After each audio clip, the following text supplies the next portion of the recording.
Hi, it's Steve. Today we'd like to show you how to change the drain hose extension on your dishwasher.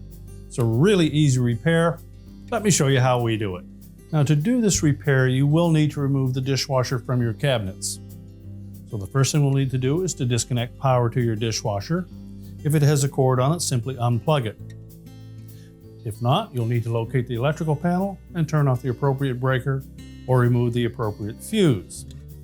Next, we'll need to turn off the inlet water supply and disconnect it from the valve at the bottom of the dishwasher. This will involve removing the lower access panel on your dishwasher. As well, we'll need to disconnect the drain hose from underneath your sink and have something there to collect any wastewater that may spill. The last thing we'll need to do is to detach the mounting tabs at the top of your dishwasher from the bottom of your countertop, and then we'll pull the dishwasher completely out onto the floor where we can do this repair. Now, with the dishwasher pulled away from the cabinets, we'll go to the left side.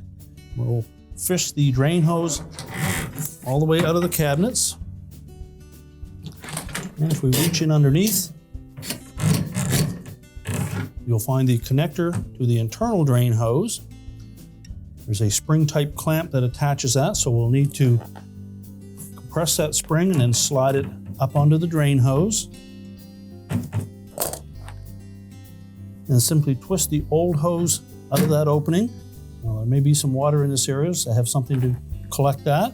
You can then discard the old drain hose. So we'll reconnect the new hose to that rubber coupling.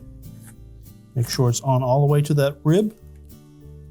And then we'll reposition that clamp into that spot right near the end of that connector.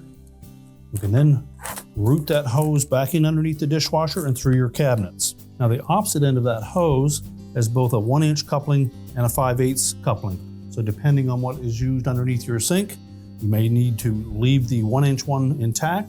If not, simply cut that off at that area and use the 5/8 one. So next we'll route that drain hose underneath the dishwasher.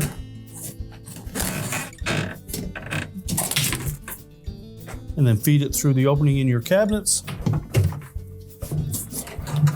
And once we pull that through, we make sure that we have no kinks in it or it's jammed anywhere. And then we'll push the dishwasher back into the cabinets. Now, with the dishwasher pushed back into the cabinets, the first thing we'll need to do is to connect the mounting tabs to the bottom of your countertop. We'll also need to reconnect our inlet water supply, and we'll turn that on to make sure that we have no leaks. We'll reconnect the drain to the sink and ensure that we have no leaks there as well.